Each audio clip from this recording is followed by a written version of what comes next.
Martine, Allô Pascal! comment ça va? Ça va super bien, toi? Ah, super cool, merci.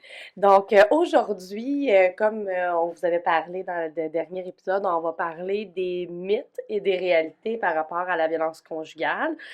Euh, il y en a vraiment beaucoup. On a fait une sélection pour parler de ceux qui sont les plus courants ou ceux qu'on entend le plus souvent aussi.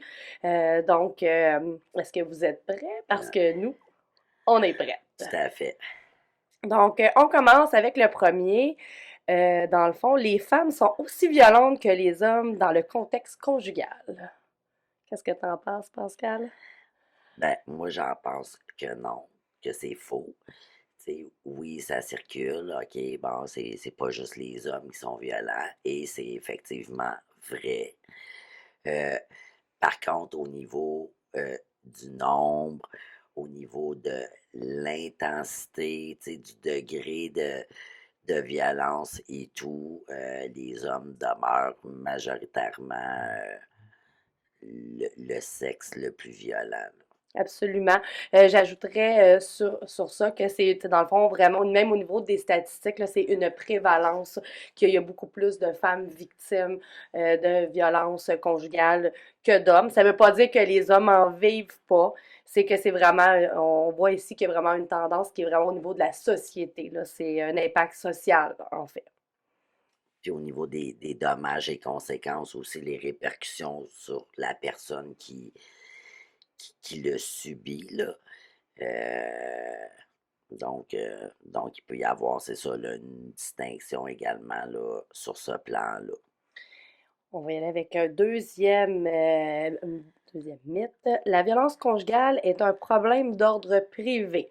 Donc, c'est-à-dire, mêle-toi de tes affaires. Est-ce que c'est ça qu'il faut comprendre? Où on lave notre linge sale en famille, là, que j'ai déjà entendu.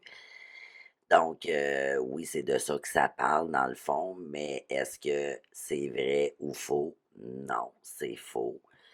C'est justement un problème social auquel le gouvernement aussi, tu sais, pose certaines actions et c'est, C'est un crime, en fait. ouais, tout à fait, mais c'est ça.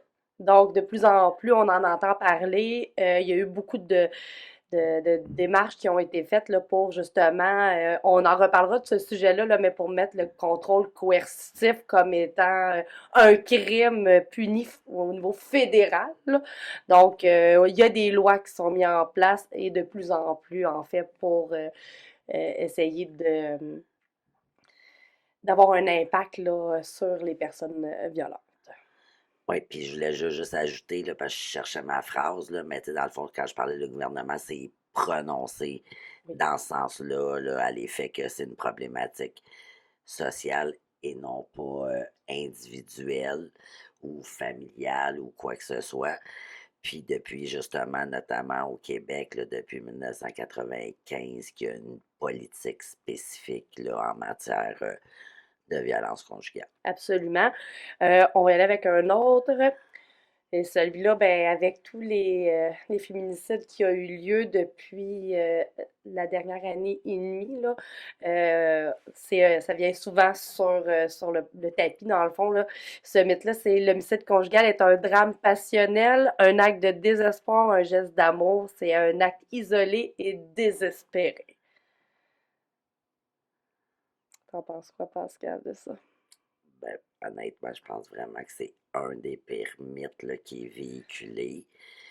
Euh, non, c'est ça. C'est pas de l'amour, là, c'est du respect à la base.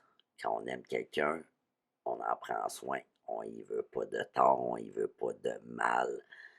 Donc, c'est aucunement là, un crime passionnel de désespoir. C'est un geste qui est très souvent prémédité. Puis c'est dans l'objectif là, d'un contrôle total. Genre, je t'ai pas, mais il n'y a pas personne d'autre là, qui va t'avoir. Absolument. On peut le comparer à un iceberg, dans le fond, que l'homicide En fait, c'est la pointe, puis tout ce qu'il y a en dessous, là, c'est tous les micro-contrôles, puis toutes les autres formes de violence qui ont été exercées avant d'en venir à l'homicide, là. Ça, c'est le geste ultime, là, dans le fond, c'est ça. Exactement. Donc, on va continuer comme ça. Ben là, dans le fond, ça suit un peu, là. L'agresseur ne prémédite pas ses comportements violents. Donc, qu'est-ce qu'on a à dire par rapport à ça? Ben, inévitablement, là, tu sais, si vous avez moindrement écouté la réponse avant, s'il y a de la préméditation, donc c'est faux, il les prémédite, là, ses comportements. L'objectif, c'est d'avoir le pouvoir sur l'autre. Donc, on est vraiment dans une prise de contrôle et non pas une perte de contrôle dans les comportements violents. On en avait déjà parlé là, il y a quelques épisodes déjà et ça fait vraiment écho au cycle de la violence là, que Pascal avait très bien expliqué là, par rapport au, euh, au cycle avec les quatre...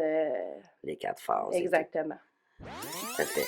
Puis, ce que je voulais ajouter aussi, c'est que ça fait un lien également avec le fait que certaines personnes peuvent croire que la violence peut être occasionnée du fait d'avoir de la difficulté à exprimer ses besoins ou quelque chose de cet ordre-là. Puis non, pas du tout, parce que les personnes qui agressent là, sont très en mesure de, de nommer, d'affirmer fortement leurs besoins, leurs désirs, leur volonté, leur exigence. Là. Fait qu'au niveau de l'affirmation, il n'y a pas de problématique qui est là. Là. Absolument pas. Donc là, on va y aller avec une qui fâche un peu, là. Donc, les femmes provoquent souvent les agressions de leurs conjoints et elles reçoivent ce qu'elles méritent. C'est Donc, gros. ouais. Donc, écoute, moi, je trouve ça très fâchant de me dire que encore aujourd'hui, là, en 2022, ce mythe circule-là, comme si on courait après.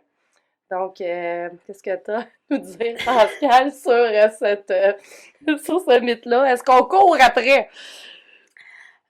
Non, pas du tout. Ben, de toute façon, je pense que personne à la base veut être violenté et personne ne mérite non plus de l'être. Euh, donc, c'est ça, c'est pas de courir après le cycle encore là pour faire un lien, mais c'est quelque chose qui s'installe de façon graduelle.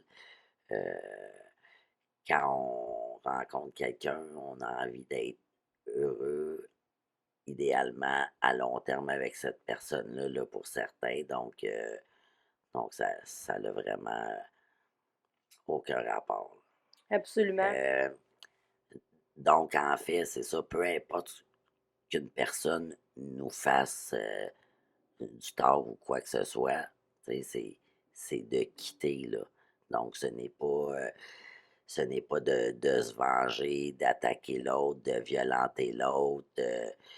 Une personne me trompe, je peux être fâché, c'est pas une raison pour moi de frapper cette personne-là, etc. Là. Donc non, peu importe les paroles, les actions, Mm. on mérite pas, c'est ça, de recevoir des coups, etc. là, en retour.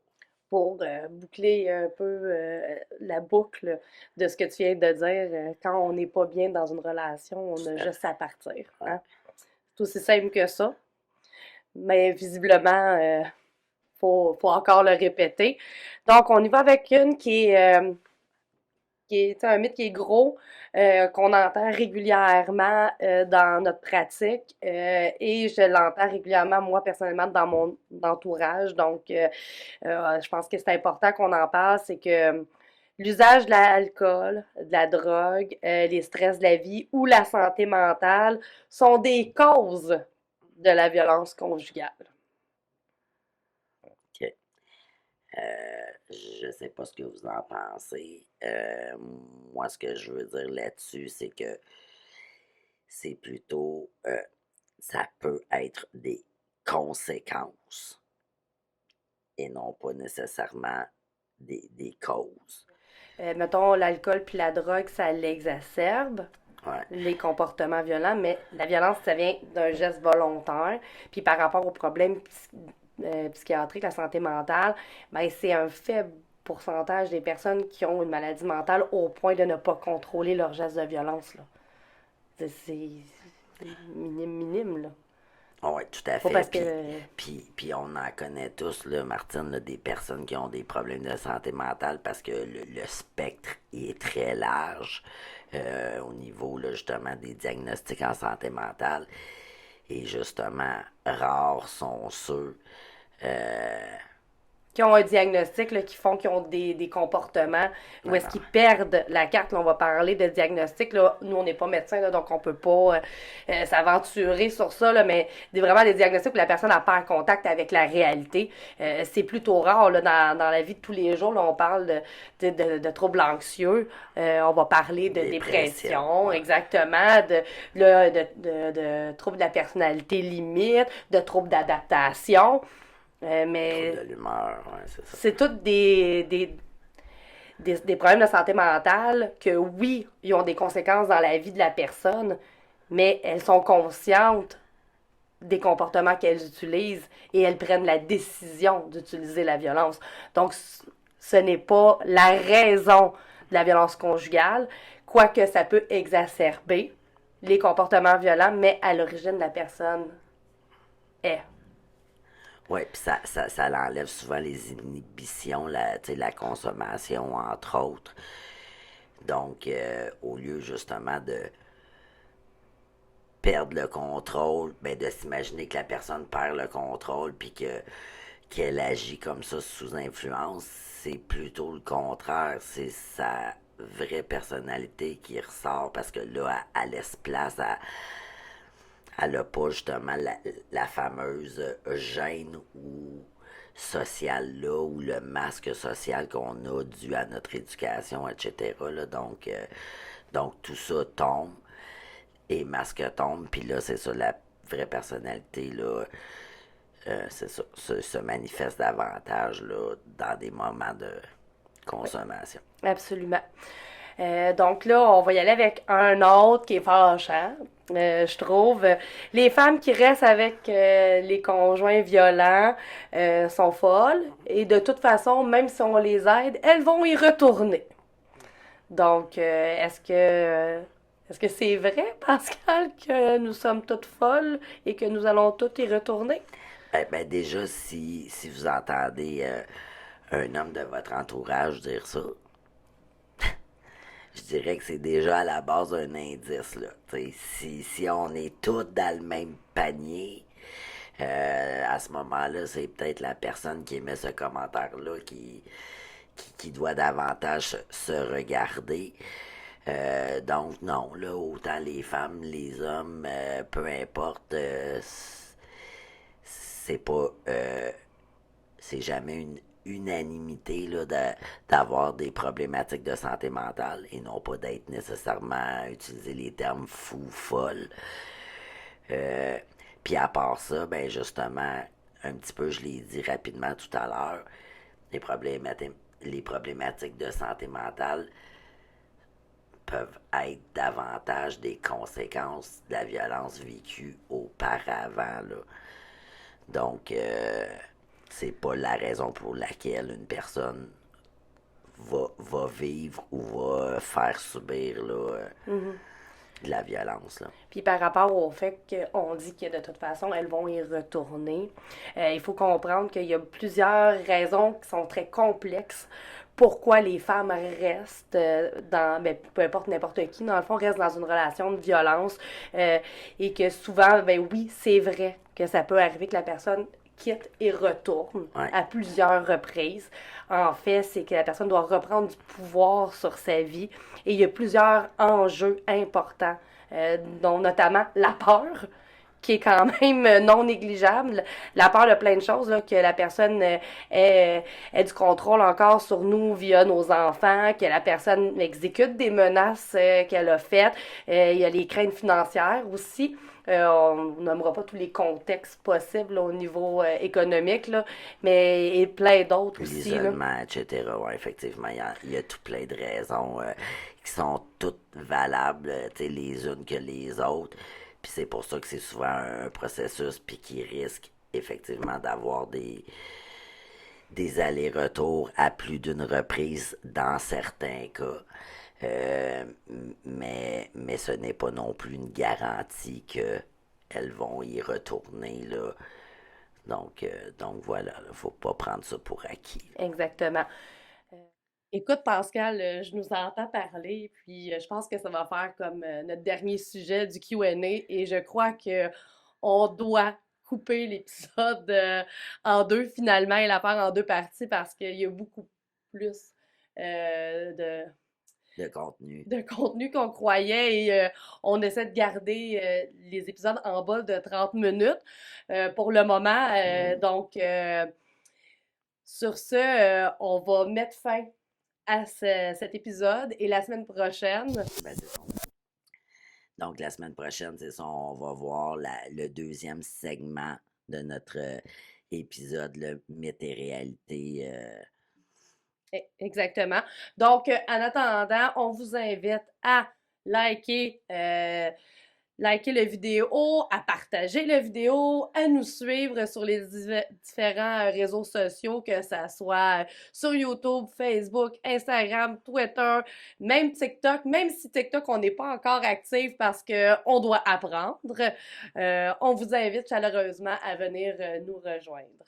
Donc, prenez soin de vous. À la semaine prochaine! Bye.